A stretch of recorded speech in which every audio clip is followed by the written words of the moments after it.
My YouTube channel. आज हम start करने वाले हैं अपनी पहली क्लास। तो पहली क्लास में हम सबसे पहले पढ़ेंगे भूगोल। भूगोल से आप क्या समझते हैं? पहले तो यही जान लें कि भूगोल का क्या मतलब है। तो भू प्लस गोल मतलब भूगोल। भूगोल वो भूखंड जो गोल है, भूखंड गोल है, तो उस भूखंड जो गोल है उस पे समस्त जीव जंतु प्राणी वनस्पति सभी का अध्ययन भूगोल कहलाता है। और यही कारण है कि हमें भूगोल को पढ़ना चाहिए। तो हमने समझ लिया कि भूगोल क्या है। भूगोल वह है जो पृथ्वी पे समस्त जीव जंतु प्राणी सभी चीजों का अध्ययन करना हमारा भूगोल है। भूगोल का विषय इसीलिए हम पढ़ते हैं। हम सबसे पहले ये जान लें कि भूगोल में जो भूगोल है उसमें क्या चीज सबसे ज्यादा घेरे हुए है पार्ट में। तो हम जानते हैं दो तरीके से है, एक है स्थलखंड, दूसरा है महासागर। तो स्थलखंड कितने पे घेरे हुए हैं? 29 पॉइंट समथिंग। तो हम इसे 30% लेके चलते हैं। 30% हमारा क्या है? लैंड है, जिसको हम क्या कहते हैं? महाद्वीप, भूखंड, जो लैंड के रूप में है, कॉन्टिनेंट कहते हैं उसको। और 70% क्या है? हमारा वाटर है, मतलब जलमंडल है, जिसे हम क्या कहते हैं? महासागर। तो ये तो हो गई दो बात। अब हम जानते हैं कि हम पृथ्वी पे हैं, तो पृथ्वी कैसे बनी, आखिर कैसे बाकी ग्रह बने, क्या सूर्य का मतलब है। तो आइए हम सबसे पहले ये देख लेते हैं। देखिए, बिग बैंग सिद्धांत जिसे जॉर्ज लेमेंडर ने दिया था, इन्होंने पृथ्वी की उत्पत्ति कैसे हुई बताया है। कैसे हुई? पहले देखिए, गैसियस फॉर्म हर जगह गैसें चलती रहती हैं, ट्रैवल करती रहती हैं। तो ऐसे गैसों का विशाल झुंड था, जो गैस आपस में अट्रैक्ट हो रही थी और धीरे धीरे बीच में केंद्र की तरफ हैवी होती जा रही थी। तो उसी में हाइड्रोजन हीलियम में बदलता है। हाइड्रोजन भी एक गैस है जिसको हम अभी फ्यूचर का फ्यूल कह रहे हैं, वो हीलियम में बदलता है। अब हीलियम में बदलने की वजह से उसमें एनर्जी आती है। इसी की वजह से इसको नाभिकीय संलयन भी कहते हैं। इसकी वजह से ही सूर्य से हमें रोशनी प्राप्त होती है। सूर्य भी एक तारा है। जब ये हीलियम केंद्र में समाप्त होने लगता है, केंद्र में समाप्त होता है, लेकिन बाहरी जगह पे इसका जो भी गैसियस फॉर्म में चलता रहता है। केंद्र में जब हीलियम समाप्त होने लगता है तो सीधी सी बात है, जब एनर्जी कम हो जाएगी तो वो ठंडा हो जाएगा। ठंडा हो जाएगा तो उसको क्या कहेंगे? देखिए, उसको रक्त दानव इसी को बोलते हैं, रेड जायंट, इसको इसका वर्ड है ये, ठंडा होने पे कहलाता है। फिर क्या होता है? अब ये जो हीलियम है लोहे में, क्योंकि हाइड्रोजन तो खत्म हो गया है, अब हीलियम जो है वो कार्बन और लोहे में बाकी चीजों में परिवर्तित होने लगता है। फिर क्या होता है? फिर से वही डेंसर चीजें हो जाती है, भारी चीजें हो जाती है, फिर से विस्फोट होता है। ठीक है, तो इसको क्या कहते हैं? इसमें पुनः विस्फोट होता है, इसको सुपरनोवा कहते हैं। यही कंडीशन सुपरनोवा कहलाती है। फिर क्या होता है? जब ये चीज बढ़ते बढ़ते फिर से ज्यादा ब्लास्ट हो जाता है, तो अब तारे का जो द्रव्यमान है, ये देखिए, ये चीज याद रखिएगा, इसी को चंद्रशेखर सीमा कहते हैं, 1.4 ms से कम हो जाता है। ये सूर्य का द्रव्यमान, ms मतलब सूर्य के द्रव्यमान से है, कम हो जाता है, तो इसको क्या कहते हैं? चंद्रशेखर सीमा। यहाँ पे ये बिल्कुल व्हाइट हो जाता है। ठीक है, इसको यहाँ पे क्या कहते हैं? व्हाइट ड्वार्फ या श्वेत बामन कहते हैं। ठीक है, ये चीज तो चंद्रशेखर सीमा हो गई। अब इसके ऊपर जब घनत्व बढ़ता जाएगा, जब इसकी डेंसिटी और बढ़ती जाएगी, द्रव्यमान बढ़ता जाएगा, तब इसको क्या कहेंगे? काला बावन। ठीक, काला बावन के बाद देखिए लगातार इसमें घनत्व बढ़ता जा रहा है। तो एक समय ऐसा कि बहुत ज्यादा डेंसर चीजों में आप लाइट डालेंगे तो बहुत घनी है। जैसे कोहरे की बात आप समझ लीजिए, बहुत ज्यादा कोहरा होता है, हम जब लाइट कार की चलाते हैं तो बहुत दूर तक विजिबिलिटी नहीं रहती है। ठीक ऐसे ही इसमें घनत्व बहुत ज्यादा हो जाता है, तो उसे ब्लैक होल कहते हैं। ठीक है, कृष्ण पिंड बोलते हैं। इसी के वजह से इतना ज्यादा यहाँ पे डेंसिटी है, सघन है, इतना ज्यादा है, जिसकी वजह से यहाँ पे लाइट भी ट्रेवल नहीं कर पाती है, कुछ दिखाई नहीं पड़ता है। तो ये तो हो गई हमारी बात कि कैसे क्या चीज हुई। नोवा सुपरनोवा आप पढ़ते हैं, जॉर्ज लेमेंडर की सिद्धांत क्या है, जॉर्ज लेमेंडर का सिद्धांत भी आपने पढ़ लिया। इसके बाद आप ये अब समझिए कि सन जो है वो तारा क्यों है, आखिर तारे की क्या डेफिनेशन है, ग्रह की क्या डेफिनेशन है। जो तारा है, तारे के अंदर जो एनर्जी होती है, जिसके अंदर एनर्जी होती है, ये वाली सिचुएशन, ये तारे की ही कंडीशन बताई गई है, वो तारा होता है। तो सूर्य एक तारा है। क्यों? क्योंकि वो एनर्जी हमें देता है। और ग्रह क्यों कहते हैं? क्योंकि यहीं से देखिए टूट कर सब ये ग्रह बने हुए हैं। कुछ टूटा तो यहीं से जब विस्फोट हुआ तो कुछ अलग हुआ, कुछ पार्ट्स अलग हुए। तो पार्ट्स अलग हुए तो अपनी जिस चीज से अलग हुए हैं फिर उसी की चक्कर काटते रहते हैं, जिसको परिक्रमा बोलते हैं। यही कारण है कि हमारी पृथ्वी सूर्य की परिक्रमा कर रही है, क्योंकि पृथ्वी वहीं से निकली है, सूर्य से ही निकली है। ठीक है, सूर्य के साथ साथ क्या है हमारे ब्रह्मांड में?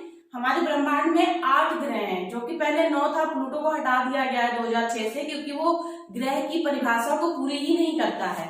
तो 8 ग्रह हो गए, बाकी क्षुद्र ग्रह, धूमकेतु, सबको मिला के हमारा वो सौर मंडल कहलाता है। तो ये तो हमने जान लिया कि ऐसा क्यों है। अब जब टूटने के बाद ग्रह बनते हैं तो ग्रह फिर इसी सूर्य की, इसी तारे की परिक्रमा करते रहते हैं। कोई बीच में टक्कर लग गया किसी को, जैसे ऐसे घूम रहे हैं, है ना, सेंट्रीफ्यूगल फोर्स को आप फॉलो कर रहे हो, कोई चीज बीच में लगा दीजिए तो वो उल्टे डायरेक्शन में घूमने लगेगा। तो ऐसे ही शुक्र और अरुण 2 ग्रह ऐसे हैं जिनमें थोड़ी सी टक्कर लग गई किसी पिंड से, किसी भी क्षुद्र ग्रह से, कोई भी चीज से लग सकता है, लग गया होगा, तो उसने उल्टी डायरेक्शन करने लगी, पूर्व से पश्चिम की तरफ घूमने लगा। बाकी ग्रह क्या करते हैं? पश्चिम से पूर्व की तरफ घूमते हैं। लेकिन शुक्र और अरुण ऐसा है जो एंटी क्लॉकवाइज, मतलब पूर्व से पश्चिम की ओर घूमते हैं। ये कारण है। ये तो आपने समझ लिया। चलिए अब हम समझते हैं अपना सौर मंडल। तो आइए हम सौर मंडल की बात कर लेते हैं। सौर मंडल में हमें पता है कि 8 ग्रह हैं और यहाँ पे क्षुद्र ग्रह है और धूमकेतु वगैरह सब मिला के हमारा सौर मंडल कहलाता है। ये बना कैसे है? हमने अभी बताया था आपको, बिग बैंग थ्योरी के अंतर्गत विस्फोट हुआ, विस्फोट के बाद उसी सन से सारे टुकड़े निकले, तारे से टुकड़े निकले तो उसी की परिक्रमा करने लगे, वही ये टुकड़े हैं। आइए हम देखते हैं कि आखिर हमारी पृथ्वी ही ऐसी स्पेशल क्यों है। देखिए सबसे पहले हम देख लेते हैं कि सन कहाँ पे है। यहाँ पे सन है, सन के सबसे निकट, ये सब लाइन से देख लीजिए, लाइन से इसी तरह बना लीजिएगा। सन के सबसे नजदीक कौन है? बुध। हम चलिए सबसे पहले बड़े से स्टार्ट करते हैं, इधर देख लेते हैं। सबसे बड़ा हमें पता है जुपिटर, बृहस्पति है, फिर सैटर्न है। ये 1 2 3 4 ऐसे करके आप लिख लीजिए, 1 2 3 4, बृहस्पति, शनि, अरुण, वरुण। ठीक है, 4 तो वहां हो गया, 5वीं हमारी पृथ्वी है, हमें पृथ्वी के बारे में पता है, 5वें नंबर पे बड़ी है। और उसके बाद शुक्र, क्योंकि ये एक जैसे दिखते हैं, इनको शुक्र को 2-3 नामों से जाना जाता है। सबसे पहले जुड़वा ग्रह और पृथ्वी की बहन, सांझ का, भोर का तारा, प्रेशर कुकर, ये सब शुक्र के नाम है। उसका कारण जुड़वा बहन तो इसलिए क्योंकि दोनों लगभग एक जैसी दिखती हैं, बराबर साइज में, और अगल बगल में है इसलिए बहन। प्रेशर कुकर इसलिए क्योंकि यहाँ पे CO2 वायुमंडल में सबसे ज्यादा है, इसके वायुमंडल में CO2 सबसे ज्यादा है, इसलिए ये प्रेशर कुकर की भांति बन जाता है, बहुत ज्यादा गर्मी हो जाती है।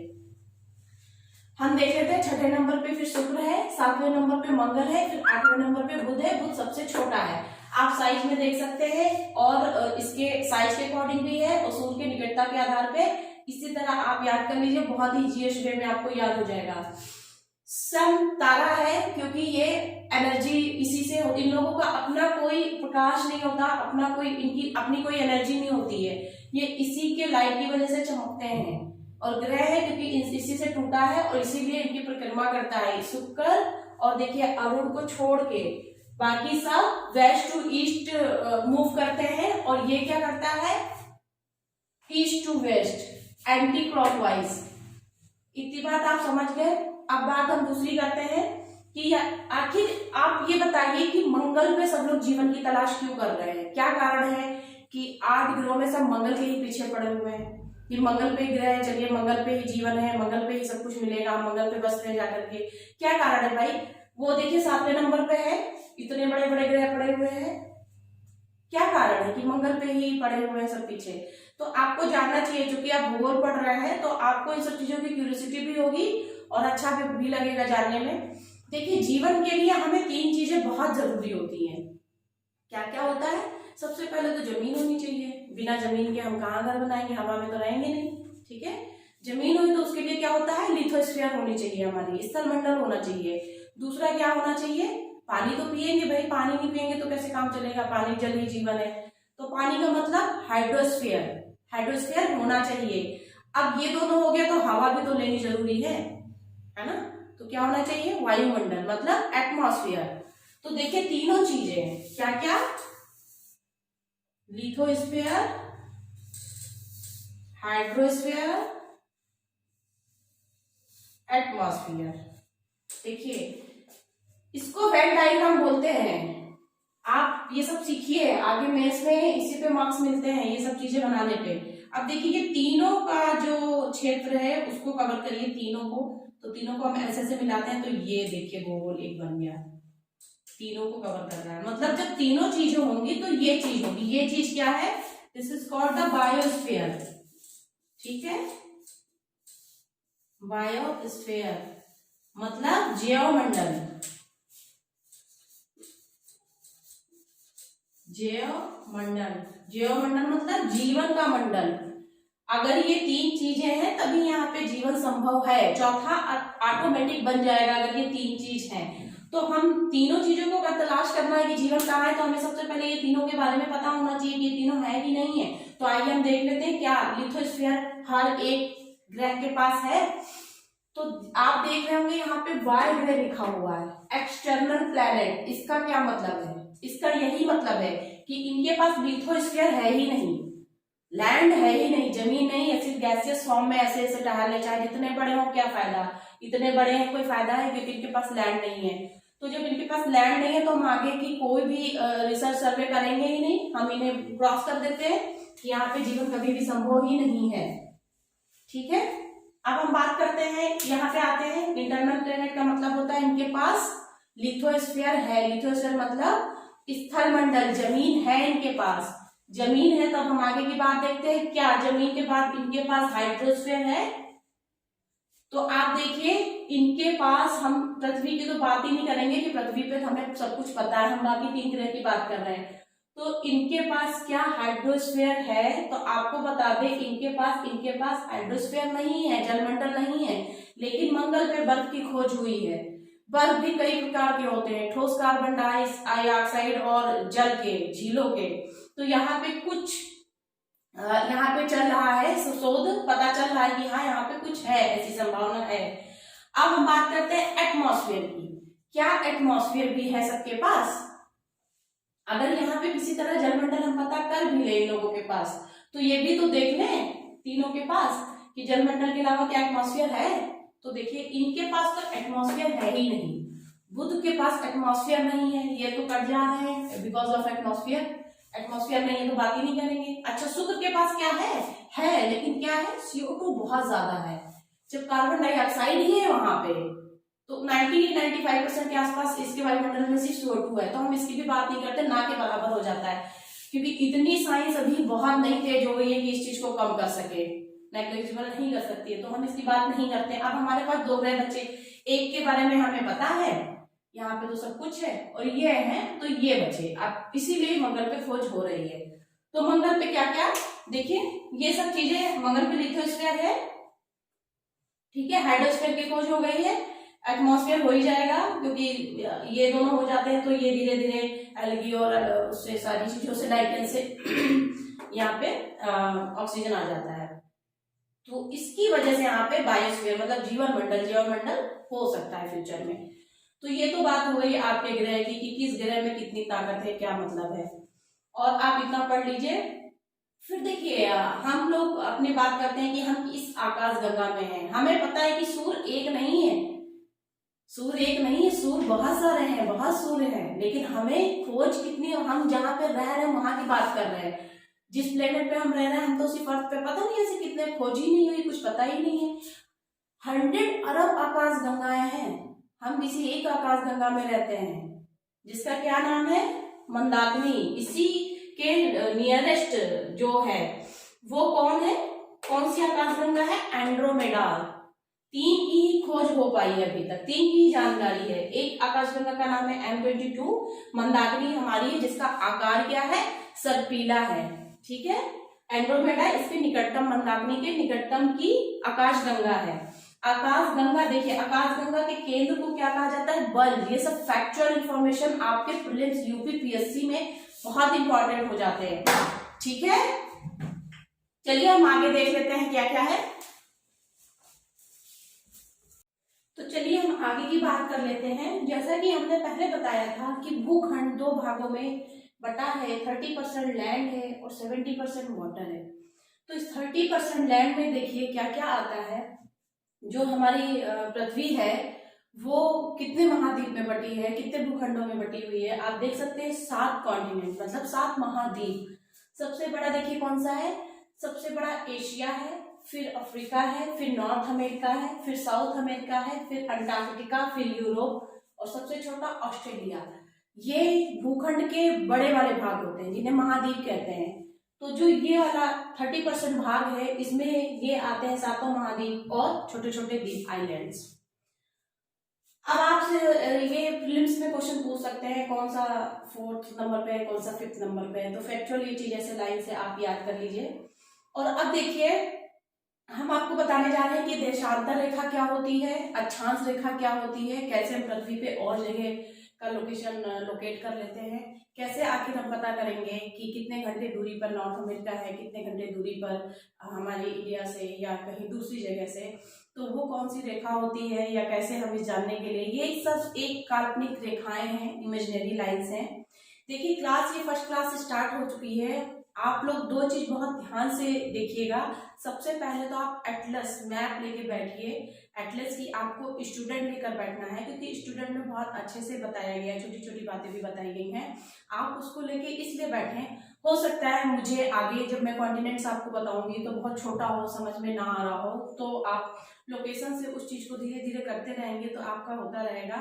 इसलिए आप प्लीज एटलस साथ में लेकर बैठें और इस चीज पे बिल्कुल ट्रस्ट रखें कि आपके प्रीलिम्स और मेंस दोनों एक साथ कवर होंगे। मैं उतनी ही चीजों को लेने वाली हूँ जितना कि आपको सिलेक्शन कराए। फालतू चीजें हमें करनी भी नहीं है, हमें विशेषज्ञ नहीं बनना है। मैं खुद पीसीएस क्वालिफाइड हूँ, मुझे पता है कि क्या चीज पढ़नी है, क्या चीज छोड़नी है, तो आप इसका बेनिफिट ले सकें। तो प्लीज एटलस लेकर बैठें और चीजों को आराम से पढ़िए, कोई प्रेशर लेके मत पढ़िए। जितनी भी चीजें यहाँ बताई जाएंगी आपको इस हिसाब से बताई जाएंगी कि आपको प्रैक्टिकल लगे, व्यवहारिक रूप में वो आपको समझ में आए। तो चलिए फिर आगे की हम बात कर लेते हैं। हम बात करने वाले थे अक्षांश और देशांतर रेखा की कि क्या जरूरत है, क्या रेलेवेंसी है इनकी, आखिर हमें क्यों बनाया गया है। ये देखिए आप ये जो 7 कॉन्टिनेंट आप देख रहे हैं, आपको पता होगा कि अगर यहाँ पे सन निकल रहा है तो ऑन द अदर हैंड दूसरी जगह पे नॉर्थ अमेरिका या बाकी चीजों में अंधेरा है या रात है या 5.5 घंटे कोई दूसरी चीजें दूरी है। आखिर ये सब चीजें कैसे हो रही है, कैसे पूरे वर्ल्ड लेवल पे हम एक चीजें पैरामीटर मान लेते हैं। मान लीजिए आप इंडिया में रह रहे हैं और आपकी फेसबुक पे या व्हाट्सएप पे कोई ऐसी फ्रेंडशिप है जो मिलना चाह रहे हैं कि आइए आप यूरोप आइए, या कोई ऐसी जगह पे जो बहुत दूरी पे है, तो आपको कोई डेट बताई जाती है कि आप मान लीजिए 22 तारीख को आपको बोला जा रहा है कि मीटिंग है, चलिए मिलते हैं।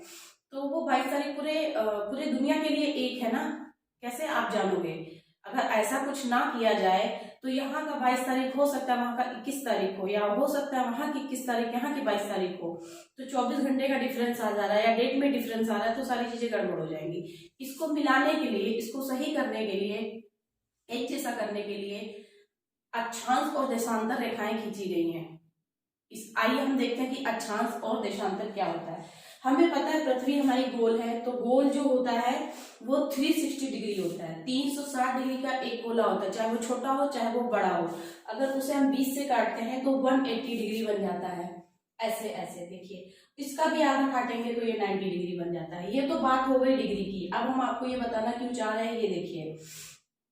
जब आपने इस गोले को काटा, बीचों बीच की काटने वाली रेखा को हम क्या कहते हैं, इक्वेटर, क्योंकि इक्वली काट रहा है वो, इक्वल, भूमध्य, भू के मध्य में कटा हुआ रेखा है। क्यों, उसके भी पीछे कई कारण है, धीरे धीरे आप हर चीज समझेंगे। हम साउथ हेमिस्फीयर, नॉर्थ हेमिस्फीयर में लैंड और जल का काफी अंतर अनुपात पाया जाता है, हवाओं का अंतर पाया जाता है। तो आइए सबसे पहले हम बात करते हैं कि नॉर्थ हेमिस्फीयर, साउथ हेमिस्फीयर। इसके ऊपर के भाग को उत्तरी गोलार्ध और नीचे के भाग को दक्षिणी गोलार्ध कहा जाता है। अब हम उत्तरी गोलार्ध में हैं क्योंकि एशिया जो है, एशिया कॉन्टिनेंट है। देखिए कौन कौन से कॉन्टिनेंट यहाँ पे आ रहा है, आप वर्ल्ड मैप देखेंगे, मैं आगे आपको वर्ल्ड मैप बताऊंगी। तो ये उत्तरी जो गोलार्ध है उसमें हमारा एशिया आता है। हम एशिया की बात इसलिए करेंगे, आगे हम एशिया बहुत अच्छे से करेंगे। सबसे लास्ट कॉन्टिनेंट हम एशिया लेंगे क्योंकि हमें इंडिया को बहुत अच्छे से पढ़ना है। तो ये तो हो गया उत्तरी गोलार्ध की बात। अब हम बात करते हैं कि लैटिट्यूड का क्या मतलब होता है। लैटिट्यूड मतलब अक्षांश। जैसे कि ये वाली जो लाइन है इक्वेटर है, और इसी तरीके से लाइन और बनती हैं ऐसे करके, उसको अक्षांश कहते हैं। लैटिट्यूड का मतलब होता है लेटा लेटा, मतलब लैटिट्यूड, अक्षांश। और देशांतर क्या होता है? देश अंतर, देश के मध्य अंतर, वो लंबी रेखा होती है तो उसको क्या कहते हैं? लॉन्गिट्यूड। ऐसे ऐसे लॉन्गिट्यूड।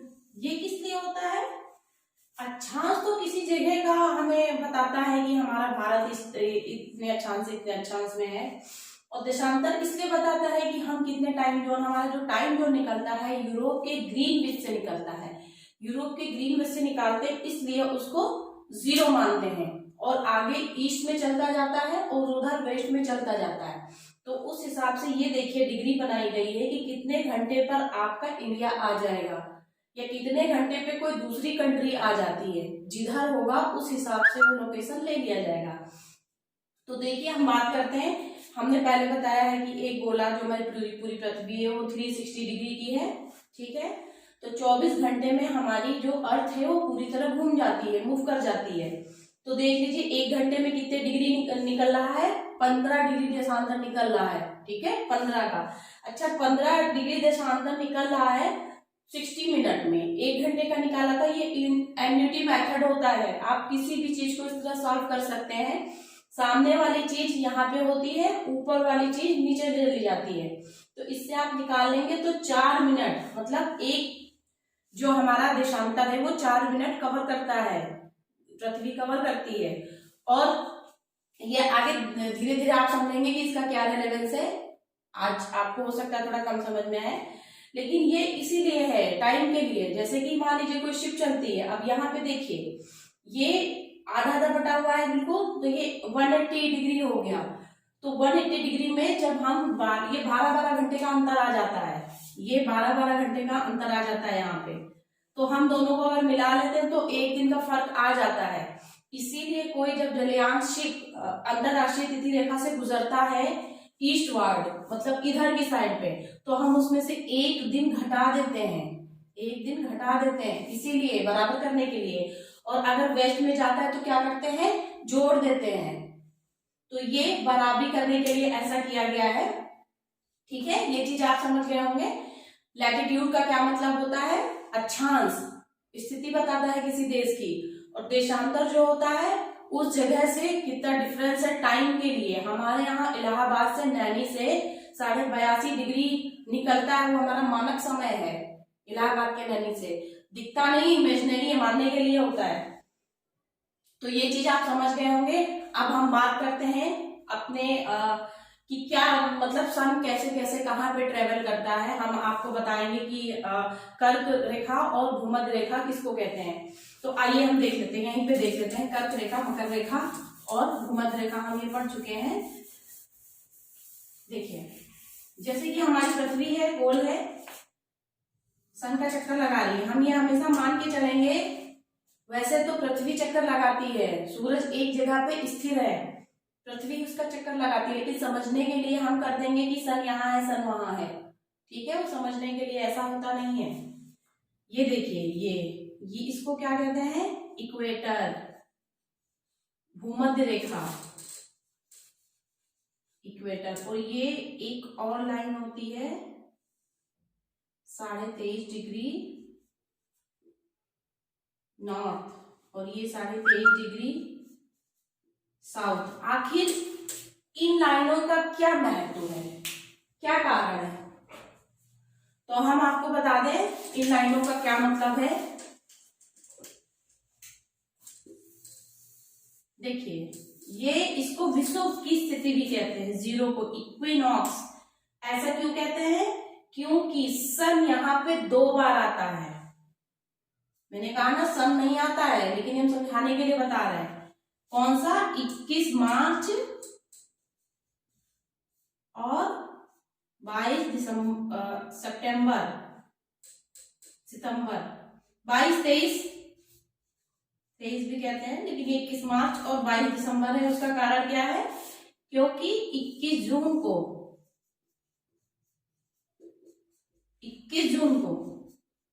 सन कहाँ पे होता है? कर्क रेखा पे, यहाँ पे। और 22 दिसंबर को कहाँ होता है? मकर रेखा पे, यहाँ पे 22 दिसंबर को। तो यही डेट देखिए रख ली, क्योंकि 8 डिग्री सन ट्रेवल कर लेता है एक मंथ में, 22 दिसंबर। ठीक है, इस वाली लाइन को मकर रेखा कहते हैं, मकर रेखा। और इस वाली लाइन को क्या कहते हैं? कर्क रेखा। आगे हम आपको इंडिया में जब बताएंगे, एशिया में इंडिया को बताएंगे, तब बहुत अच्छे से ये सारी चीजें बताएंगे, उसमें बहुत कुछ करने को है। फिलहाल आप अभी इतना पढ़िए कि ये दोनों रेखाओं का क्या मतलब है। तो जो ये 0 है और ये है, यहां से देखिए ये वाला 23 और ये वाला 23 बहुत इंपॉर्टेंट है, क्योंकि सन यहीं तक रहता है। जी हाँ, सन की जो यात्रा होती है मुल्ला की दौड़ मस्जिद तक जो होती है, वो इनकी दौड़ बस यहाँ से लेके यहीं तक रहती है, यहाँ से लेकर यहाँ तक सन की। यानी कि अर्थ पे 23.5 डिग्री नॉर्थ, 23.5 डिग्री साउथ में प्रॉपर सन रहता है। ऐसा नहीं है कि बाकी जगह पे फिर अंधेरा रहता है, सन नहीं पहुंचता, पहुंचता है, तिरछी लाइट पहुंचती है। हम देखिए फ्रंट में है, लाइट पड़ रही है, लेकिन बैक साइड में भी लाइट हल्की जा रही है, दिखाई पड़ रहा है। तो ठीक से इंटेंसिटी यहाँ ज्यादा रहती है, तीव्रता गर्माहट ज्यादा रहती है यहाँ पर, लेकिन ऊपरी लैटिट्यूड में, जो ऊपर के लैटिट्यूड है वहां पे हल्की एनर्जी रहती है इसके कंपैरिजन में। हर चीज हम कंपैरिजन में पढ़ेंगे यहाँ पे। तो जो मकर रेखा है ये कहाँ पे है? देखिए ये ऑस्ट्रेलिया यहाँ पे पड़ता है, ठीक है। तो ये ऑस्ट्रेलिया को बीचों बीच से काटता है और ये इंडिया यहाँ पड़ता है। तो इंडिया से ये कर्क रेखा गुजरती है, हमारे 8 स्टेट को ये काटती है, ठीक है। इसीलिए यहाँ हम लोग क्यों कहते हैं उष्णकटिबंधीय क्षेत्र में है, क्योंकि हमारा ये वाला एरिया है, ये वाले एरिया ठंडे प्रदेश हैं, जो कि यूरोप, स्वीडन, फिनलैंड, ऊपरी जितने लैटिट्यूड हैं वो, और नीचे चिली, अर्जेंटीना और ये ऑस्ट्रेलिया का नीचे का भाग, ये सब ठंडा रहता है, क्योंकि ये सब इसके नीचे चले जा रहे हैं, और जो बाकी नॉर्थ हेमिस्फीयर के हैं ये ऊपर की ओर चले जाते हैं। तो ये 3 रेखाएं इसलिए जरूरी है क्योंकि सन यहाँ से लेकर यहाँ तक रहता है, और इक्वेटर पे 2 बार सन आता है। देखिए मान लीजिए 21 मार्च को यहाँ पे सन है 0 पर, इक्वेटर पर, भूमध्य रेखा पर। अगर सन यहाँ पे है तो बताइए गर्मी कहाँ बढ़ने वाली है 21 मार्च के बाद? गर्मी कहाँ बढ़ने वाली है? हमारे यहाँ बढ़ने वाली है, मतलब नॉर्थ हेमिस्फीयर में, उत्तरी गोलार्ध में। तो सन यहाँ से फिर कहाँ जाएगा? ऊपर की ओर जाएगा, तभी तो अपनी रोशनी देगा। तो जब ऊपर की ओर जाएगा और 21 जून आ जाएगा, 21 जून के बाद फिर से ये नीचे की तरफ जाएगा। जब नीचे की तरफ जाएगा तो 8 डिग्री नीचे 1 महीने में हो जाता है। तो जून, जुलाई, अगस्त, सितंबर को फिर यहाँ आ जाएगा 22 सितंबर को। तो 2 बार इसकी ट्रैवलिंग हो गई। अब यहाँ से रुकता नहीं है, ट्रैवल करता रहता है। फिर ये अब कहाँ जाएगा गर्मी के अंदर? 22 सितंबर के बाद गर्मी कहाँ होती है? साउथ हेमिस्फीयर में, मतलब ऑस्ट्रेलिया में। ये नीचे चला जाएगा 22 दिसंबर को। 22 दिसंबर पे रुकेगा नहीं, फिर वापस आएगा कहाँ पे? इक्वेटर होते हुए फिर से यहाँ पर। तो बस इसकी यही यात्रा है, इतना ही काम है, इसका चलता रहता है। इसीलिए सारी बायोडाइवर्सिटी और जितनी भी चीजें आप फौना फ्लोरा में वैरायटी देखते हैं वो बस इतने ही एरिया में होता है। जीव जंतु की जो विविधताएं पाई जाती है वो इसी एरिया में पाई जाती है। तो मकर रेखा किसको काटती है? ऑस्ट्रेलिया को काटती है। कर्क रेखा किसको काटती है? हमारे भारत को काटती है। ये सारे कंट्रीज के रेफरेंस में भी हम पढ़ेंगे किस किस कंट्री को आगे जाके कॉन्टिनेंट पे। और इक्वेटर आप समझ गए, यहाँ हमेशा गर्मी रहती है, यहाँ पे कभी जाड़ा नहीं आता। इसकी जो रातें होती है वही जाड़े वाली होती हैं। तो ये चीज समझिए, इस चीज को रटने की जरूरत नहीं है, समझने की जरूरत है। तो ये तो आप देशांतर, latitude, longitude, tropic of Cancer, tropic of Capricorn and equator समझ गए हैं। इसका महत्व क्या है, ये चीज बहुत जरूरी है। आगे जाके आपको भूगोल में, ऑप्शनल में, जीएस में सब जगह काम देने वाला है।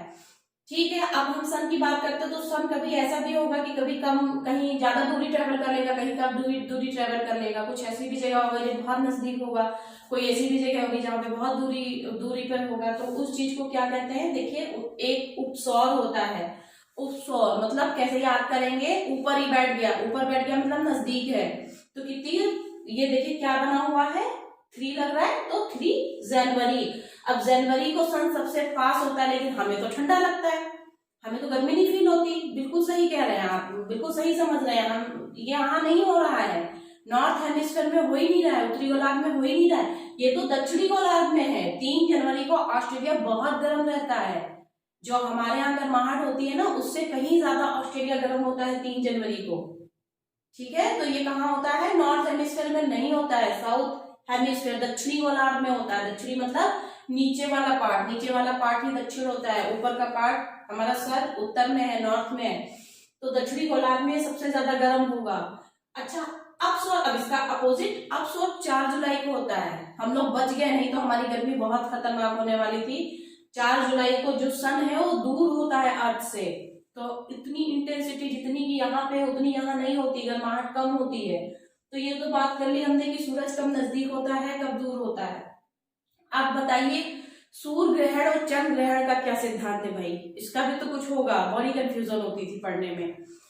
देखिए, ये आखिर जितने ग्रह हैं वो सन की ट्रैवलिंग क्यों करते रहते हैं? क्योंकि अट्रैक्ट है, उसी से टूटे हुए पिंड है, अट्रैक्शन है, उसमें गुरुत्वाकर्षण है। ठीक ऐसे ही ये गुरुत्वाकर्षण बल के कारण ही हमारे जो चंद्र ग्रहण और सूर्य ग्रहण होते हैं। तो कब होता है?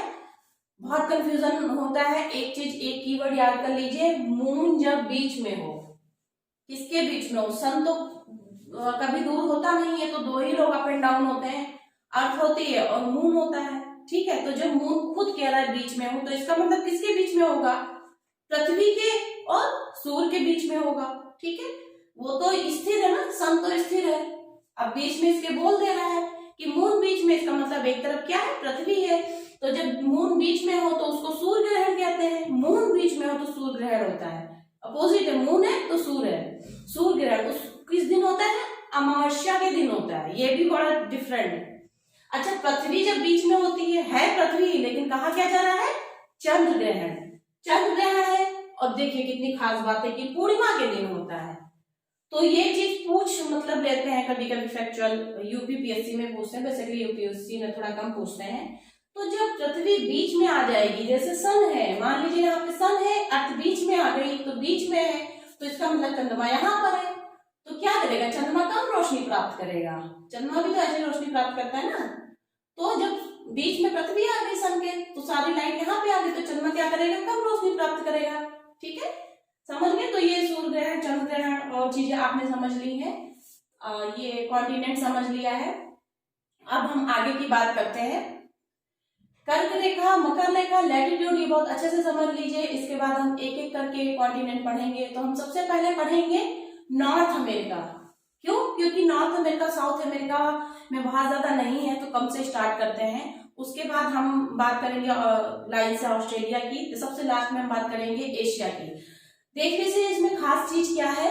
हम बात करते हैं यूरोप की। यूरोप में देखिए हर चीज हर जगह है, पर्वत, पहाड़, नदी, प्लेन, सब मैदान, सब कुछ सब जगह है, लेकिन कहीं पे कुछ ज्यादा है, कहीं पे कुछ कम है। यूरोप में सबसे ज्यादा क्या है? यूरोप में सबसे ज्यादा मैदान है, उसके क्षेत्र के अनुसार प्लेन्स वहां पे सबसे ज्यादा है सारे कॉन्टिनेंट में।